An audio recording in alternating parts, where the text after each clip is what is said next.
Welcome to episode 401 of the DFO Rundown. The summertime offseason continues. We kind of do it once every few weeks. As always, it's brought to you by Bet365. Whatever your bet is, it's never ordinary at Bet365. Download the app and get in the game. Use the code NATION, N-A-T-I-O-N, at Bet365. Must be 19 or older. Please play responsibly. I'm Jason Gregor. Welcome in our special guest host for the summer, Mike Russo from The Athletic, of course. 30 plus years covering the NHL. He'll be off to Milan, Italy. Tough gig, Mike. Tough gig as the NHL has their, I guess it's their European players because in Vegas later, closer to the season, lots of teams send, kind of their top stars, but now you kind of have your top Euros that you'll get to chat with on Thursday. Yeah, it'll be awesome. This is my third or fourth covering it. I've covered Stockholm, Prague. Yeah, so this is my third, and then Milan, and it's kind of an Olympic preview as well. Every team usually has representative there. Some teams too, like Florida has Mikkola and Anton Lundell, but Dallas has Heiskanen, Hintz. Aho's come every year. Peterka's come every year. So it's really cool. I'll get to sit down with Philip Gustafson, who my day job is covering the Minnesota Wild. I'll sit down with him this week. So that's pretty awesome. And it's 6 months out from the Olympics. So hopefully I'll get a little preview of what the Olympics looks like. Last time we heard is that it was just a construction site. I know the league is taking a tour of everything this week as well. They're going to be also doing something with the Liga there as well. So it's usually pretty sweet. And then I come back, go to the U.S. Olympic orientation camp next week in Plymouth, Michigan. And then, as you mentioned, the Vegas media tour is the one that you want to be at. That's about 45 players. Every team sends a superstar or two.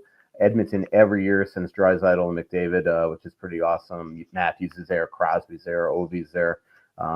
It's always a cool time to sit down with all these players. Now, so that'll be good. But before that, coming out, I think it's later today, actually this morning. Now, we're recording this on Tuesday, the 19th. I think it comes out at 11 a.m. Eastern. The Team USA Olympic orientation camp roster will be announced. Canada had theirs a while earlier this month, and they've got 13 defensemen, only the 3 goalies, which is odd, and then I think 25 forwards, or 26 forwards, actually. What are you expecting for Team USA? Like, when we look at the Four Nations team, are there guys from that team that you feel aren't going to, because I think Canada's going to have some guys who made Four Nations that aren't going to be in the Olympic team. How many Americans are going to be off the Four Nations team? I think there'll be a handful of guys, Jason. I mean, they're bringing 44 guys to Plymouth. But what I'm impressed with is that players that really probably don't have a shot of making the team are still going to come. Like this is going to be Patrick Kane's last shot. I know was disappointed that he didn't make the Four Nations team, but he's still coming to the Olympic camp. He made obviously the 2010 Olympic team. He's on the verge of becoming the all-time U.S. Born leading goal scorer in the National Hockey League, and I think that they just would love him there. And I know he hopes to really give it his all to try to make the team, and I'll be sitting down with him next week. But I think Tage Thompson has a shot. I think Clayton Keller has a shot. Jason Robertson, some of those classic snubs from the Four Nations team, I think will still have a shot. But I know that Bill Guerin still feels that the mix of players was in his mind really perfect for that tournament. Obviously, they beat Canada once and lost an overtime game in the championship, but they were 1 goal away from winning it all. So I think that they just feel they need to make some tweaks. And Tage, scores the big World Championship golden goal. I think that he is a shoo-in to make the team. Remember, they get 1 extra forward, 1 extra defenseman that they're going to be able to put on the roster. The 1 defenseman, I think all 7 are coming, including Hughes, who obviously didn't make the team wasn't there because of injury. The 1 defenseman I think is in peril is Adam Fox. I think they felt the pace of play for him in the Four Nations was not up to par. Now, if he has a really good year under Mike Sullivan, the Olympic coach, that will probably sway things. But I think that he is going to have to probably work and have a really quality year to start the season to make the Olympic roster. Well, what about a guy like Kyle Connor, who didn't play in like one of their best pure goal scorers, and he wasn't dressed in the gold medal game? Yeah, I still first of all didn't love the move.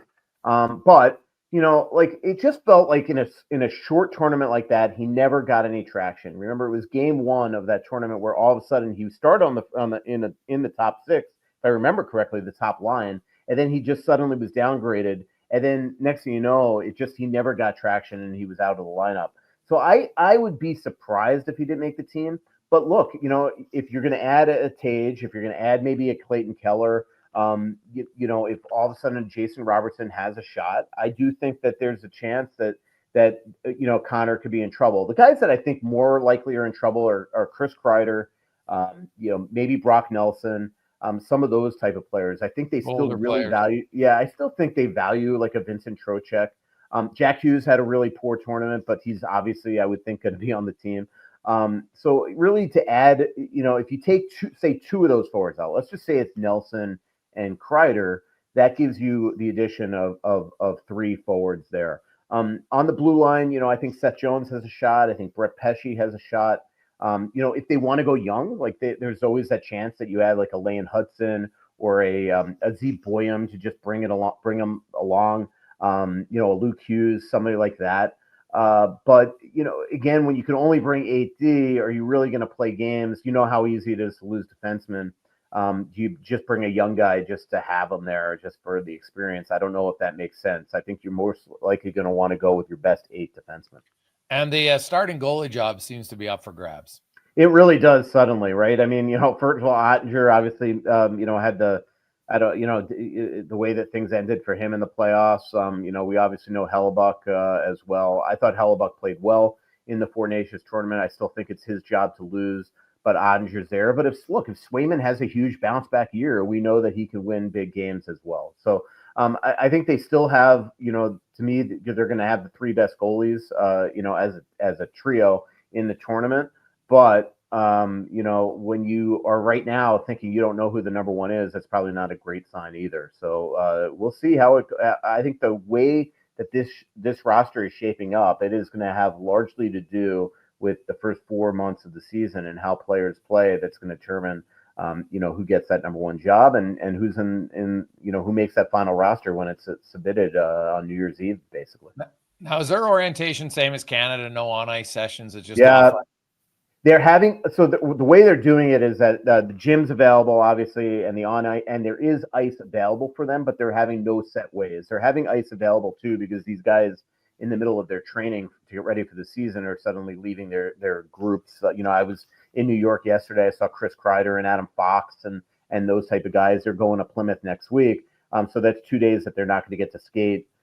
Maybe even 3, depending on their travel. So they're going to have ice available, but it's not going to be any formal session. So a lot of it is just getting, it's orientation. It's here's what you have to do to become eligible to be on the Olympic team. Everything from drug testing to all the forms that you fill out. So it's really a true orientation of what it's going to be like to be in Milan if you make it. All sorts of educational things. They're obviously staying at a really cool resort as well. So there's going to be a lot of fun, some dinners. And as I mentioned, 44 players that I believe are going to be invited today. Do you expect them to invite any more than the 3 goalies? I don't know. I sent the text a little bit ago. They are bringing 4 goalies. So there's the one scoop. The question is, who's that 4th goalie? Is it Demko? Who would it be? Off the top of my head, I'm trying to think. I mean, would it be a John Gibson? I don't know. So there could be one that's obvious to me that's not jumping out. But they are bringing 4 goalies to Plymouth.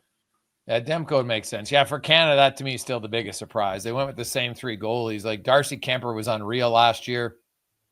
I know lots of goalie guys will tell me they think Blackwood's, just as good as Hill and Montembeault, and he's not there either. So I know that you don't have to be at the orientation camp to make the team, but obviously if you're not there, it doesn't seem like you're going to have. Now goalie's different. It would take one injury and then they add another one for Canada's sake. But yeah, Demko being healthy would be would seem to make, from an outsider's perspective, a lot of potential sense just to get him in the mix, because when he's healthy, he's a really good goalie. But when is the concern, right? And I'm sure Vancouver would be like, we probably in a way maybe don't want him to go there. Do we? Now, I guess if you go and you don't play, then sure, right? But now I guess maybe they could go really young and bring in Dustin Wolf.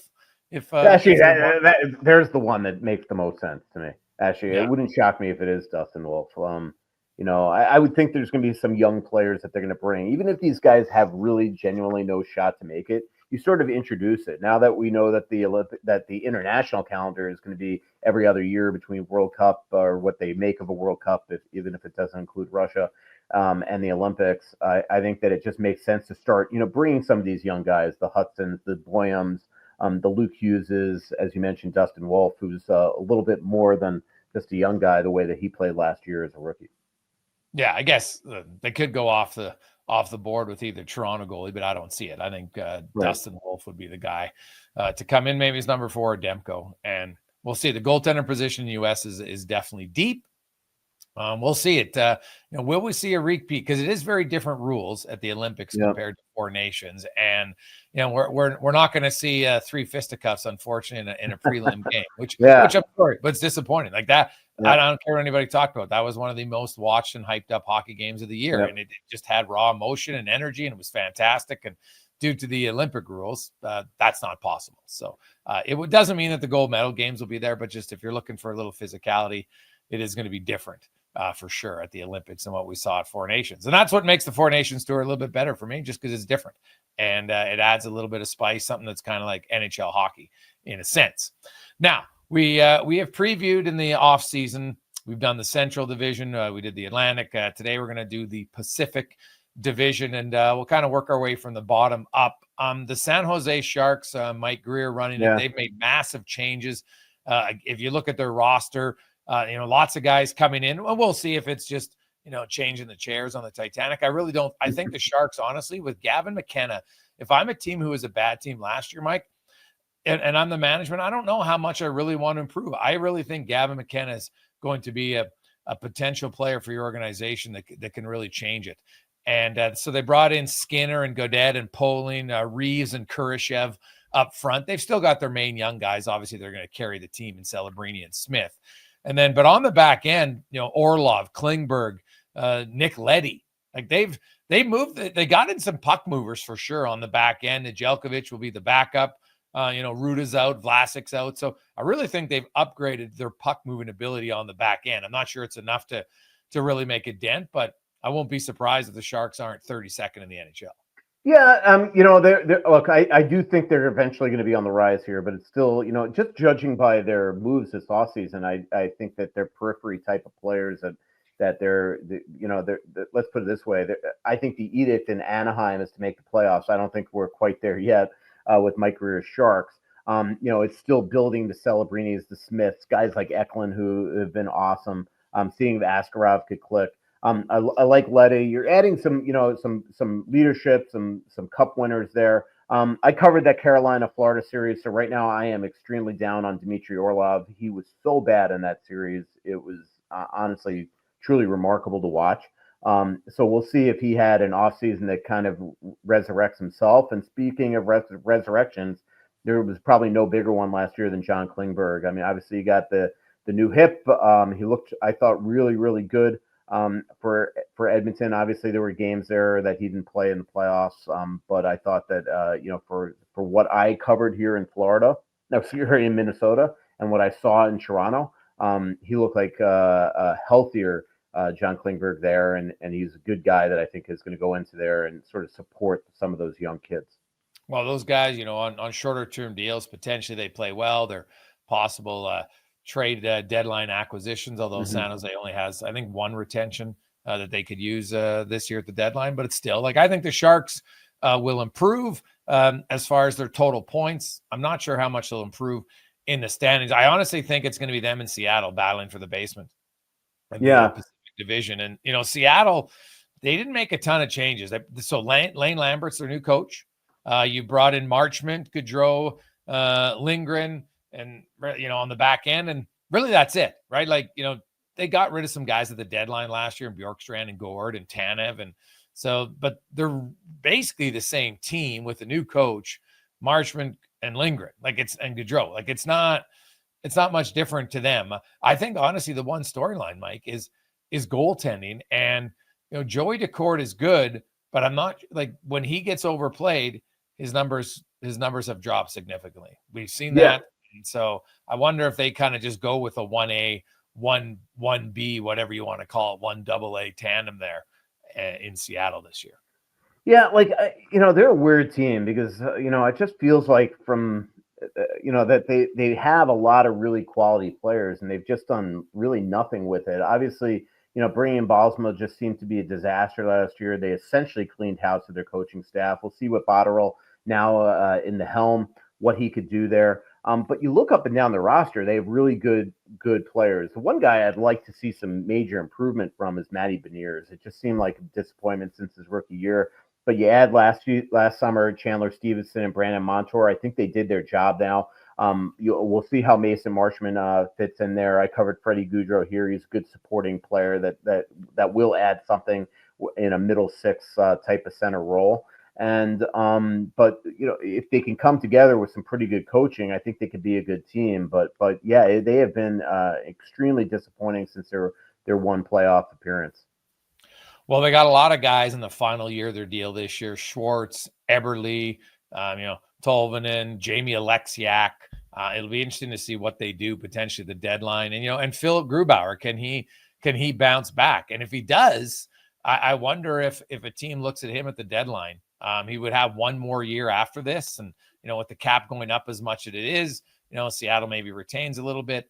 That's a possibility. I look at Seattle, and the only way they're going to take a step forward is if Capo Caco, Shane Wright, and Matty Beniers all, I think, collectively take a step. If it doesn't happen, I think they're just a middling team again. Yeah, I agree with you. Like a bottom 20 team. Yeah, I agree with you. And again, like I'm looking at their roster right here, and they have really quality guys. Vince Dunn and at Lindgren and people like that. But I just feel, I don't know. I mean, it's to me, I don't really understand some of the plan that they've had the last couple of years, and they're a very analytic driven team, and yet they seem to defy a lot of their philosophies and some of the moves that they've made. I think they went out last year and got a little impatient by giving out long-term deals. I'm not saying that those players didn't fit in at all, but to your point, I think if Wright and if Beniers becomes the player that we saw a couple of years ago that we thought he was going to be, and Capo Caco pops, obviously they're going to be a much better team.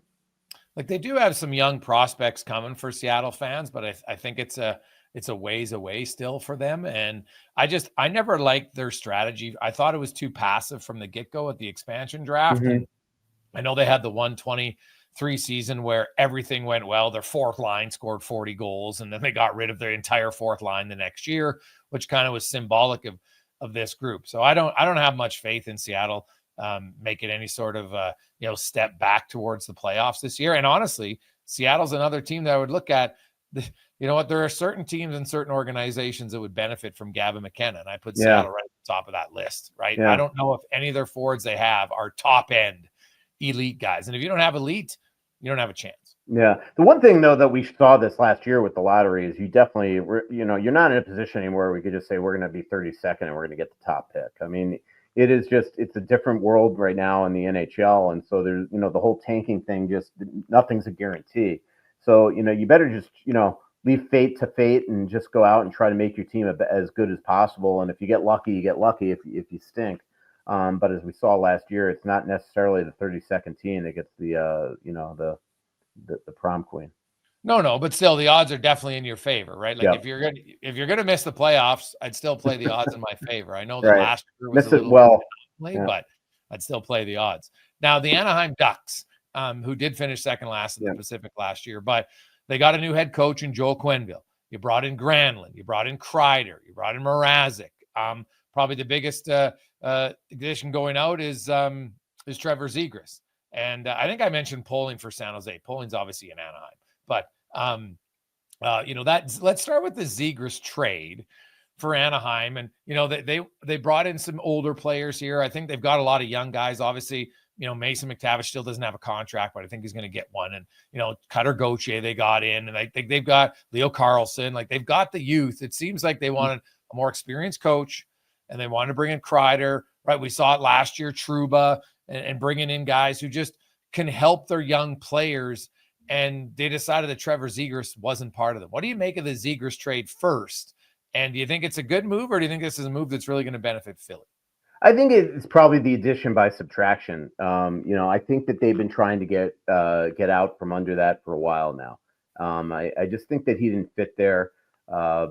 He just has one, obviously injuries. I think that he started to learn a two-way game much better last year under Greg Cronin, but I just think it was probably time for them to move on from him. Obviously, they don't get a lot in return, but I think it's just giving him a fresh start and then, them sort of moving on and then going with this youth move. I'm sitting down with Leo Carlson in a couple of days. I'll be interested to hear his thoughts.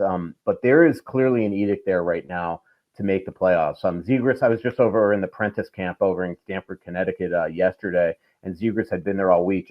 He lives with Cole Caulfield in the offseason, so he went back to Michigan and is going to train there up until he goes to training camp with the Flyers.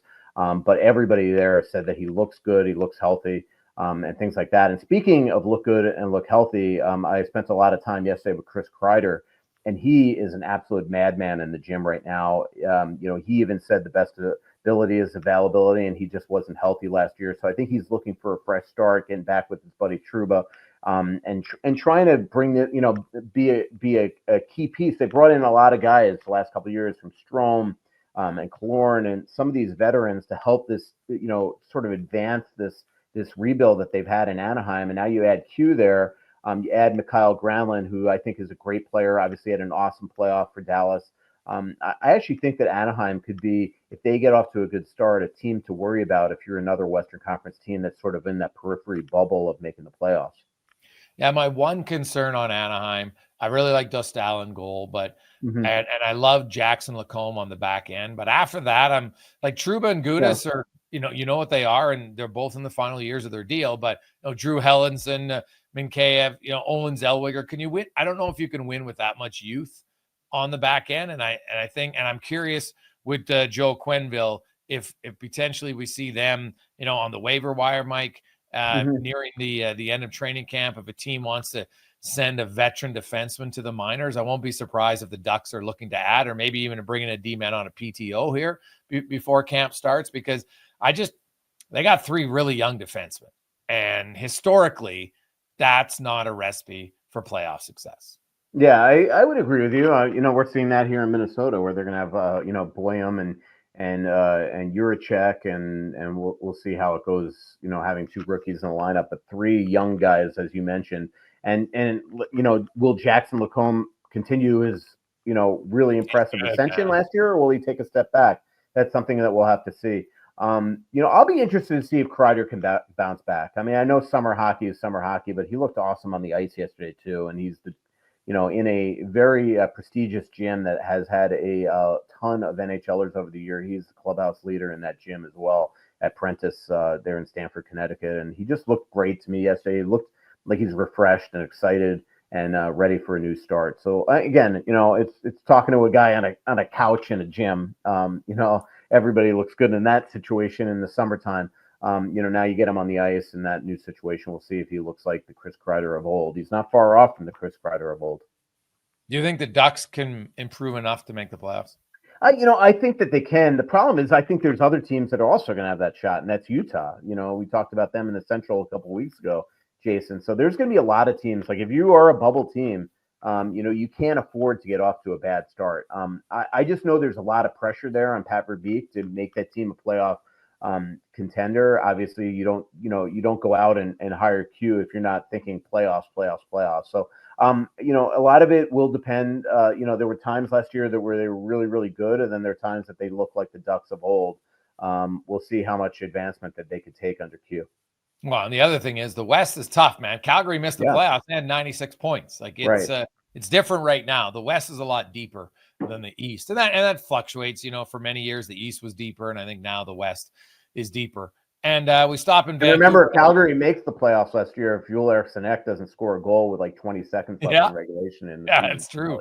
Yeah, that's how tight it was. Yep. The Vancouver Canucks are the other team who really, it's funny, after last year, a year of complete turmoil and up and down and internal drama, the only change they made was they got a new coach in Adam Foote, and Evander Kane's in, Puis Suter's out. Now Joshua and Jolson are also out, but they had a lot of injuries last year. Like they didn't make a ton of offseason moves in Vancouver. this year, other than in the coaching staff. And I think that they're trying to get a little bit more continuity. There was just so much drama around the Canucks last year, right? And there was talk, is Brock Besser leaving? Well, he re-signed in Vancouver to stay there, right? So they got, and obviously Elias Pettersson has to be a key. Demko's health will be a big factor for them. Quinn Hughes, Roenick, they brought in Marcus Pettersson last year, Myers, Forbert. They're the other Elias Pettersson. Like, their defense is basically the same. And I think continuity on the back end can help you. But after Elias Pettersson, and he's obviously a question mark, you have Brock Besser, you have Jake DeBrusk, you have Connor Garland, Evander Kane. And I guess the big question to me is, can Philip Hedl stay healthy to be their second line center? And I'll be sitting down with him this week as well. And I'll be interested to hear about his health.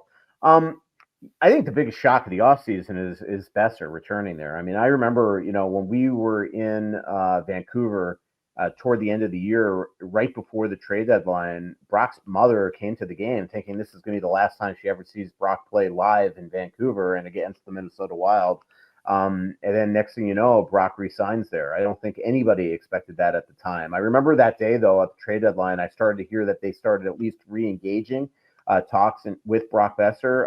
Obviously, Brock loves Vancouver, and he essentially foregoed the ability to sign anywhere else where he had a lot of options, including right here in Minnesota, to return to Vancouver. So that, to me, was the biggest move. And then can, he be healthy and continue to score like we know that Brock can. Demko, Hughes, a lot of it last year was health, and then obviously the drama that went on between, everything that was going on behind the scenes with JT Miller and Elias Pettersson. So, Hughes, the one thing that's the underlying elephant in the room is going to be Hughes' future for a long time. Obviously, as we know that New Jersey is going to be trying to get him at some point.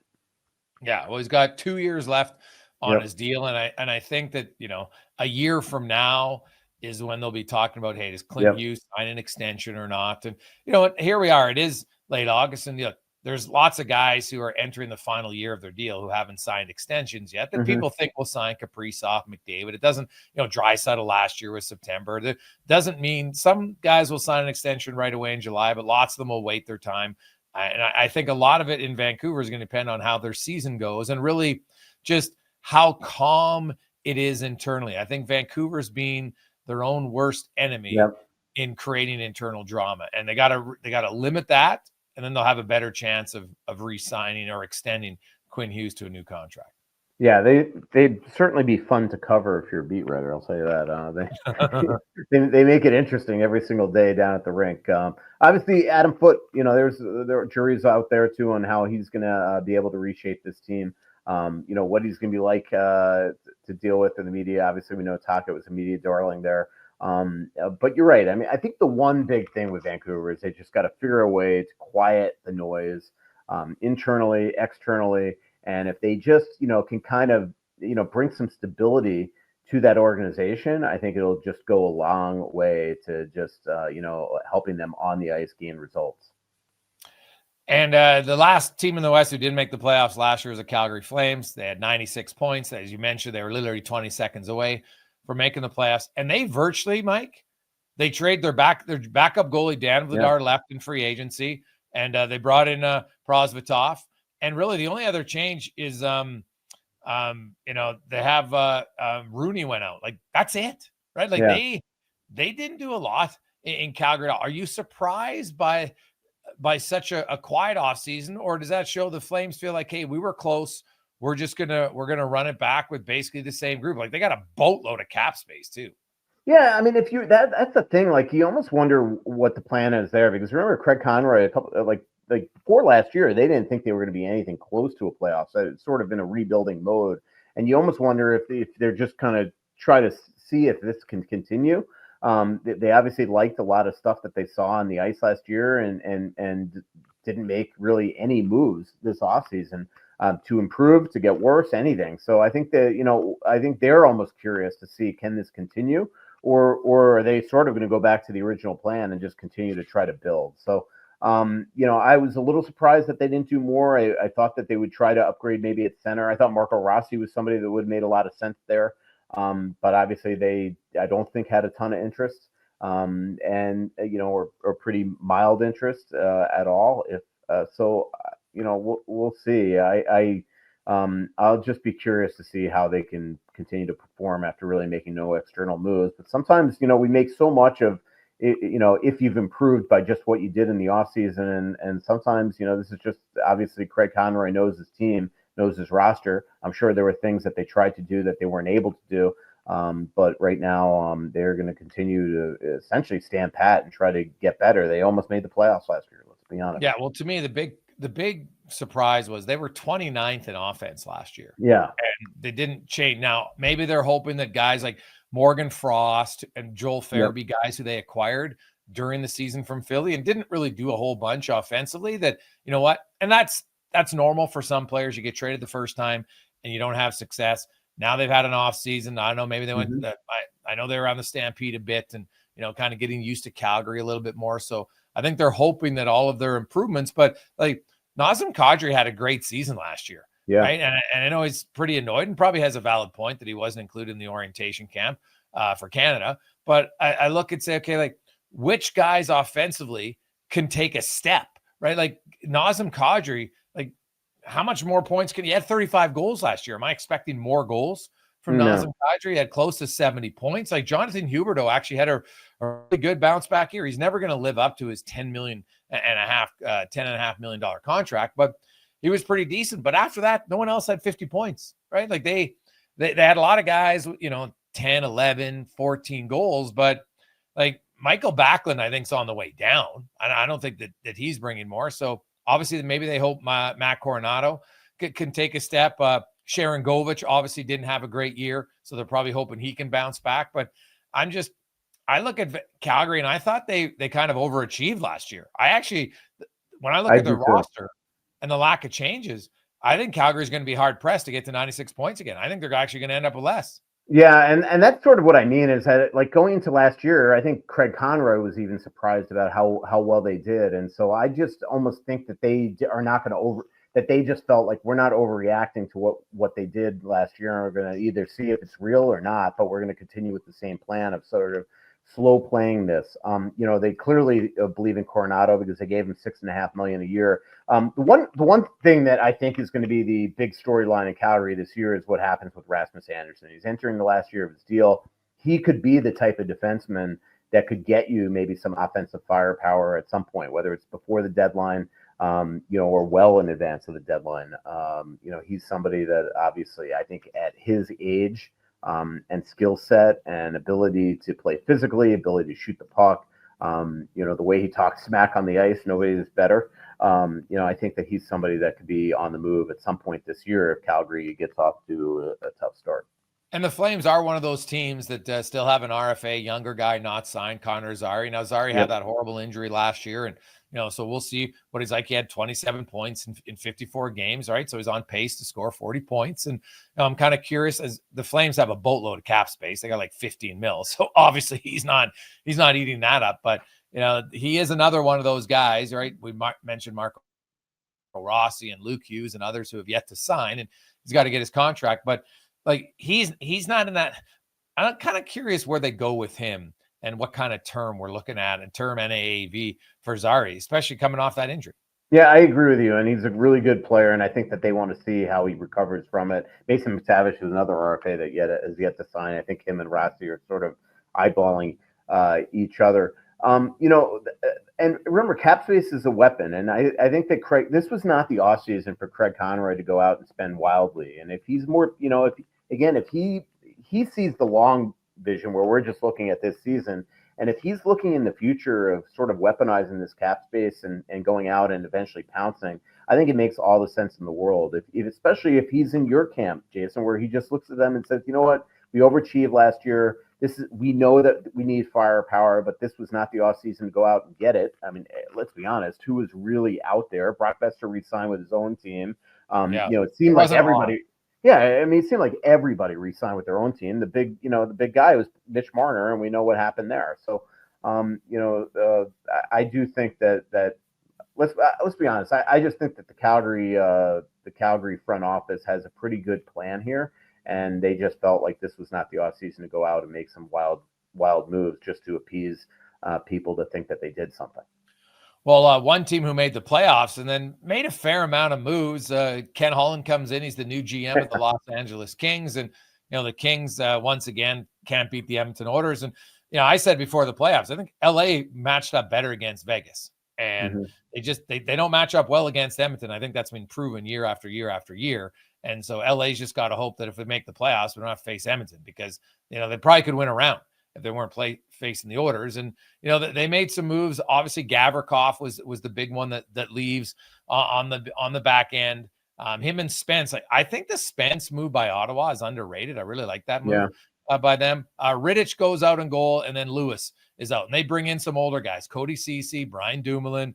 The term on those contracts probably had some people surprised. Corey Perry gets a lot after an unreal year at his age. Joel Armia comes in, and Forsberg in goal. So the Kings didn't really get any younger. They just kind of, they actually got older, of course, when you add in Corey Perry. And, he had an unreal year of 19 goals in the regular season, another 10 in the playoffs, which tied his career high, for goodness sakes. Like, everything went well for them. And, the Kings, I think in Ceci and Dumoulin, they're like, our penalty kill stunk. So they're trying to improve their penalty kill. That's what but their penalty kill is only 3 minutes a game, right? Like, I'm not sure they've improved their puck moving ability.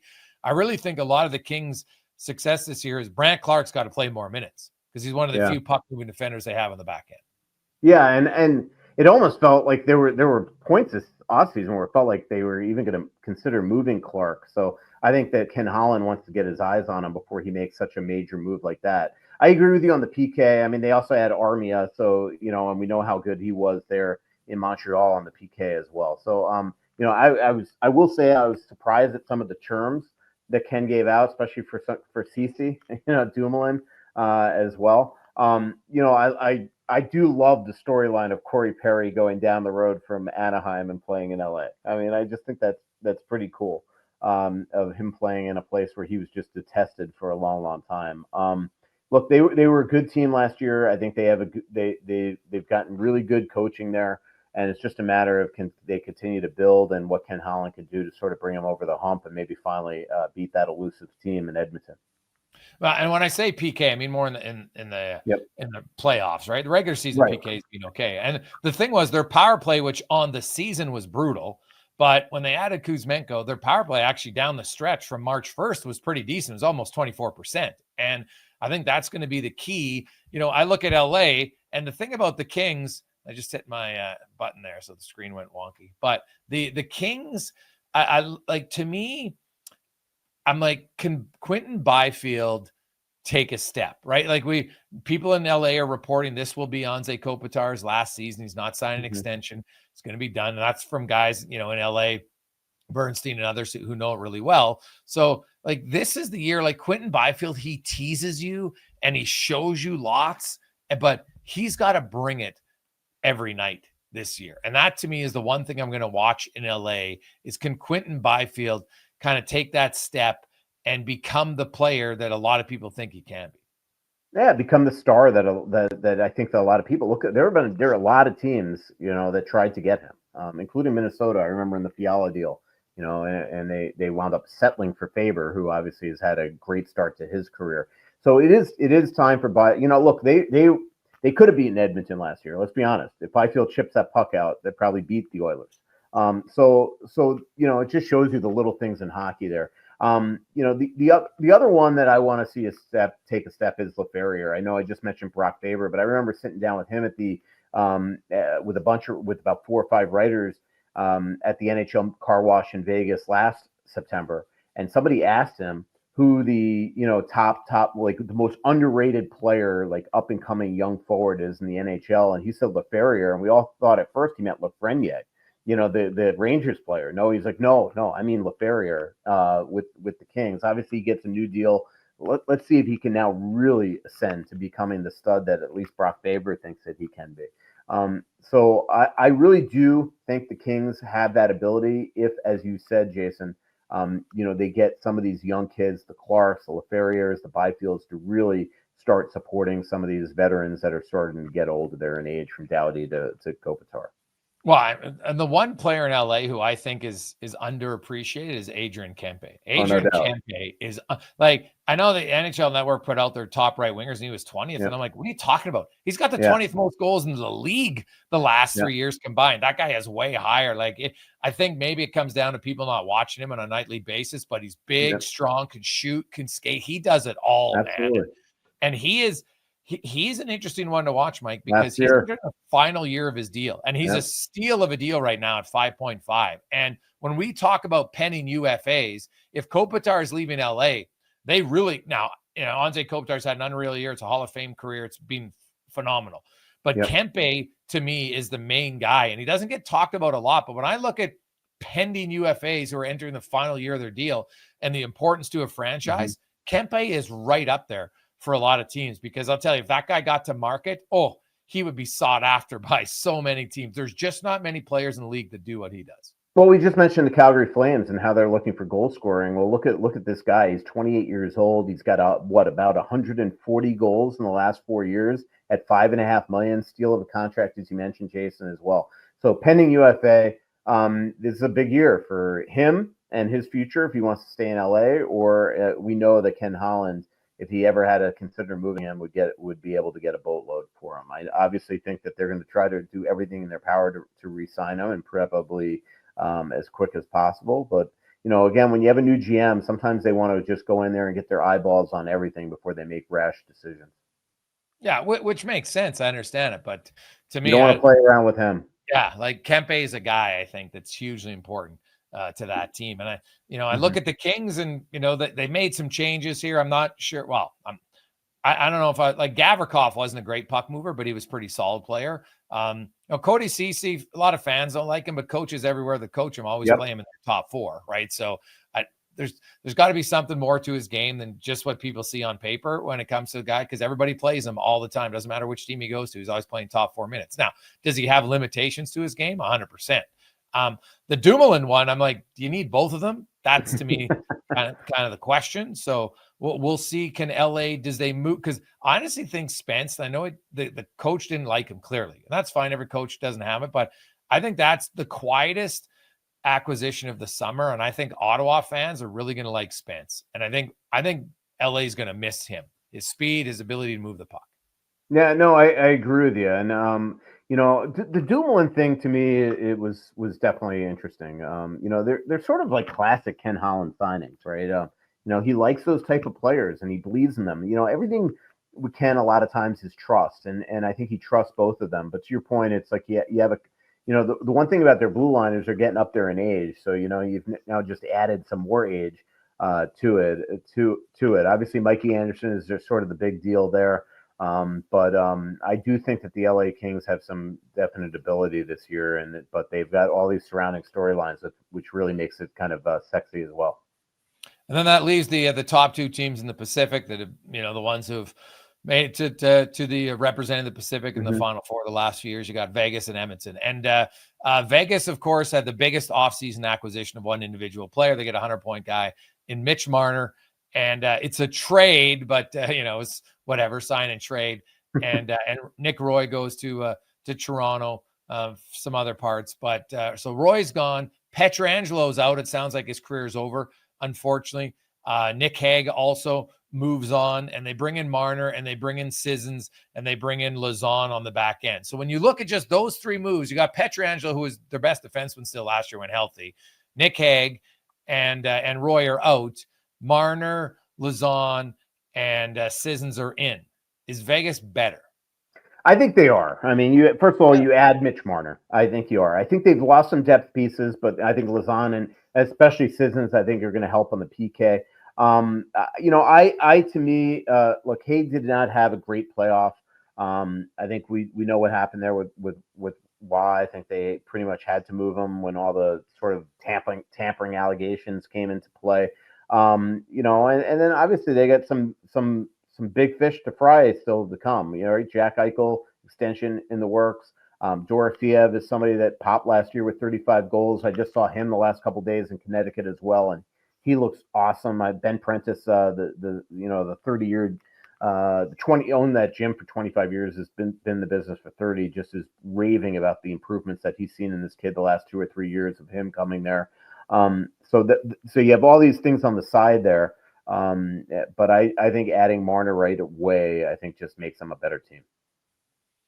Yeah, I'm curious about the defense. Like, obviously, you still got Theodore and Hannafin and White Cloud and McNabb, and that's probably going to be your top four. And Caden Korzak is a young guy who I think is ready for more opportunity for sure. So he kind of replaces Haig. He's got a new contract that doesn't start until next season. But Pietrangelo is still a big hole to fill, and I think Vegas is obviously a playoff team, barring some massive, I guess, string of injuries, which sometimes seems to happen to that team. But I am kind of curious where Marner plays, and does Vegas open it up a bit more this year? I think just by virtue of having him, they're going to open it up. I'll be interested to see where he plays as well. I mean, if it were me, I'd put him with Eichel. But we'll see. I mean, we'll see what Cassidy has up his sleeve. The one thing, just watching them in the playoffs, and the Wild actually played them really, really well and could have won that series if not for an offsides, as you and I have talked about on this show a couple times. In Game 5 by Gus Nyquist, the Wild would have been up 3-2 in that series and have a real good chance of closing it out at home. But they didn't score very easily, and I just think adding Marner just helps sort of open that up. If Dorofeev, the one thing I will say about Dorofeev is they got to kind of find a good slot for him. Like last year he played with Hurdle, he played with Saad. I think I don't think it matters really what line he's on, but I think he's going to continue to get better, and this is a contract year for him as well. But to your point, it'll be interesting where Marner plays, but to me, he just would look perfect there with a guy like Eichel. Yeah, Dorofeev is definitely a guy to watch. 35 goals. One thing about Vegas I noticed, at least in the series against Edmonton, they look slow. And Marner's quick for sure, but that's really their only acquisition. So I'm curious about their foot speed up front, and if that's something that Kelly McCrimmon looks to address as the season goes along. But you know what? They're solid in lots of places. I think they're easily a playoff team.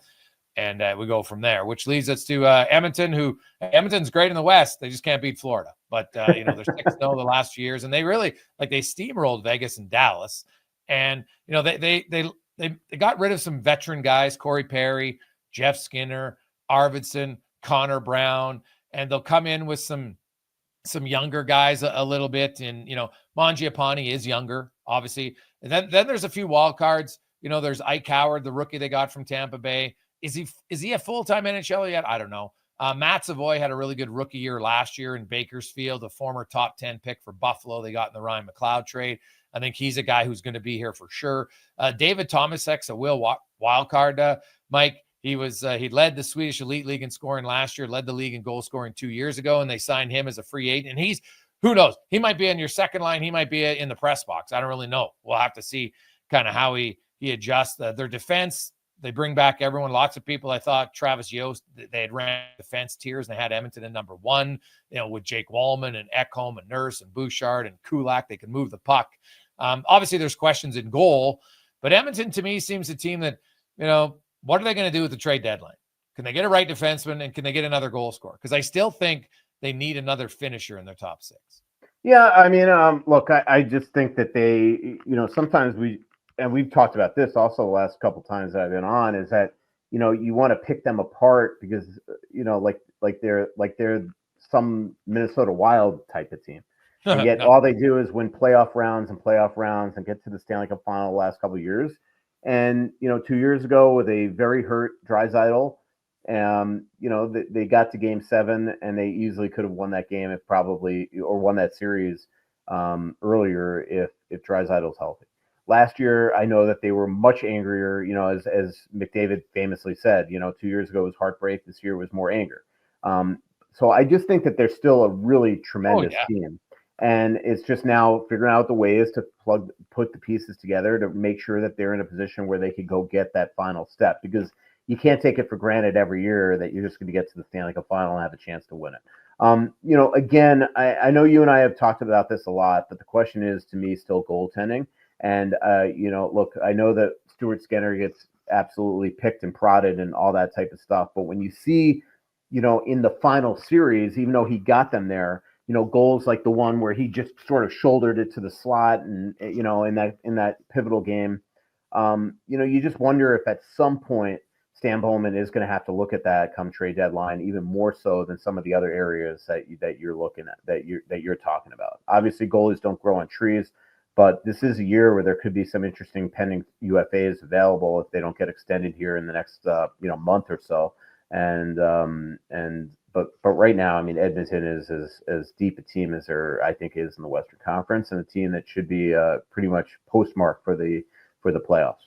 Yeah, no doubt that I think it's kind of like a 50-game addition to see when, and I'll be surprised if after the trade deadline, and maybe even before then, that the same two goalies are in Edmonton, in Pickard and Skinner. I just think it's inevitable that there's going to be a change there. It's just a matter of when and who they're going to bring in, and that's just what. Hey, Florida was really good last year. Like, look at that Florida team that won the Cup. 8 guys with 18 points. Like, they had so many guys have career playoff years, and that's what it takes to win sometimes. And, Florida's obviously good, but you're Edmonton, you look and say, I don't have to worry about Florida until I get to the Cup final. I'll worry about them then. And exactly. we got 3 series to win. They got 3 series to win. Edmonton's should be pretty confident in how they blew by Vegas and Dallas and just continue on that. But I think Stan Bowman's biggest moves are likely leading up to the trade deadline. And what's he going to do to try to help his team? They've done that the last few years at the deadline, even dating back to when Holland was there, when they got Matthias Ekholm. So that's kind of what it seems to be. I'll say this, though, about Edmonton. They got the longest drought in the NHL of winning their division since 1987. It's the longest in NHL history. And I just think there's small little things that can make your life easier at times. You don't always have to have home ice, but they've only had, they got home ice once. I know it was in the Cup final last year, but all that little extra travel every time, I do think it adds up. And I think if you're Edmonton, I saw, it might have been Sinbin in Vegas, who posted that Vegas in their first 15 games, the last 3 years combined, are 34-8-3. Like, they get off to great starts every year, and Edmonton doesn't. And you're playing catch up the whole year long. And I just, I wonder, if you look at ways to change, I think Edmonton needs to be a team that gets off to a good start. And I know it's hard. I've done the history of teams who lose in the Stanley Cup final the last decade. You're basically 4-5-1 in your first 10. Boston was the one exception after they lost the Cup in 19, but most teams just mentally struggle. So we'll see if they can do it or not, but they've got to find a way to not be playing catch up by trying to gain 10 or 12 points on Vegas after December 1st, because that's what's happened the last 3 years. Yeah, it becomes an exhausting thing, and who knows if it really catches up to you when you're in the Stanley Cup final. But you want to make it a little less stressful. The always thing, obviously Florida won Cup, so it's a little bit different as opposed to Edmonton. But I always go back to what Verhaeghe was telling me during the Stanley Cup final this year about his year personally, and how in these short off seasons, your off season is all about recovery and not really preparing for the next year. So it just makes it much more difficult to have a really good start. And then you add in the motivation factor. These guys are paid handsomely. They're professional. But when you are used to, like the Florida Panthers and the Edmonton Oilers, to go to the Stanley Cup finals, and that you got these long, treacherous playoff rounds, sometimes in an 82-game regular season, it's just hard to get motivated to play Calgary. Well, maybe not Calgary for Edmonton, but it's hard to play, get motivated if you're going to just go play Utah on a Wednesday night at some point. It's just hard to get motivated. So it sometimes just leads yourself to not having the greatest start in the world. But to your point, it would make it a lot less stressful at times if you could just sort of, get off to that great start and then, not go on cruise control, but then all of a sudden just have yourself where you're not just mentally, trying to get yourself back into a really proper, secure playoff position in the standings. Now, Tyler Remchuk's normally with us, but yesterday he was trying a 24 hours where he teed off at 6 a.m. From 160 yards, par 3, to try to see if he could get a hole in one. And he shot over 2,000 balls, did lip out twice, but didn't make it. So he's obviously off because they actually had to close it down after, I think, 18 hours. The rain came and kind of screwed up everything, but and his body was falling apart. That's a lot of swings in a 24-hour period. So we got. Was this in Edmonton or in Hawaii during his honeymoon? No, it was in Edmonton out at local club Cattail Crossing. And I was going to think that his newlywed wouldn't appreciate him going out to the course. Yeah, well, he was on his honeymoon and then he got home. And, and got home, and she was actually out there watching for a bit, but he was pretty adamant he'd get a hole in one. And I'm like, you're reading the odds on a holes in one, man. And actually the holes in one are actually more common for bad golfers than they are for good golfers. Remember when Ovi got the hole in one? Yes. I mean, that's hilarious. Yeah. So filling in again for Ty, we got Vic Palatine and join us. Vic, how you doing, man? I'm doing well. Am I sounding clear? I just wanted to give kudos to Tyler actually for doing that. He raised a lot of money for charity as well and doing that. Like great stuff. I can't believe he hit over 2,000. And I hope I get a hole in one just so I can just send him. Hey, buddy, one hole. What were you doing wasting 18 hours for? Yeah, you think he'd hit it straight once or twice, you know? Well, yeah, he lipped out. He did lip out one, maybe even two. So that's a tough one. He'll be having nightmares about it because he's an avid golfer. So. Yeah, I felt for him. Should we get to it? Let's do it. Let's do it. All right, buy or sell brought to you by Bet365. Whatever your bet is, it's never ordinary at Bet365. Download the app and get it on the game. Use code NATION, NATION. Must be 19 years of age or older. Please play responsibly. I'm very upset with you because one of my buy or sell questions was actually going to be if that Edmonton would finally win the division. So I'm pissed off at you for that. But we'll switch it up here, and I will say buy or sell. We will see 5 playoff teams come out of the Pacific Division. Buy or sell. I'll sell on that. Yeah, me too. I look at I like Dallas. I like Winnipeg. I like Colorado, and I think Minnesota, St. Louis. Both of them made it last year. I'm not sure. I think this is the year we're going to get back to 4-4 again. And I'm not sure there's 5 teams I like that much in the Pacific. So I'm going to sell.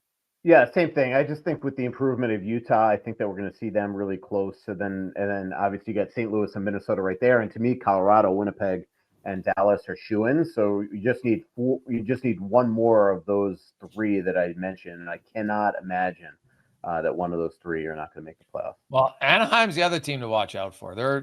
For a first time in a long time, the Ducks might be competitive. And I think we're kind of all on the same page here where we all think Calgary is going to slip a little bit.